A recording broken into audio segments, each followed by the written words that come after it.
ឈ្មោះអូនកប់ក្នុងបេះដូងនឹកអូនទឹកភ្នែកហូរយើងរស់នៅឆ្ងាយពីគ្នាពេលវេលាមិនអាសូរបេះដូងស្រែកធ្ងោចង់ជួបអូនណាស់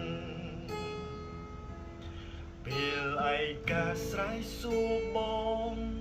ពេលណាអូនត្រឡប់មកវិញមនុស្សកំពុងពេញស្រឡាញ់បែកគ្នាយ៉ាងរហ័ងខ្យល់ត្រជាក់បាំងចុងដៃចិត្តអាឡ័យនឹករឿងចាំទ្វីបលោកបដូរផ្លាំងពេលដែលគ្មានអូនក្បែរ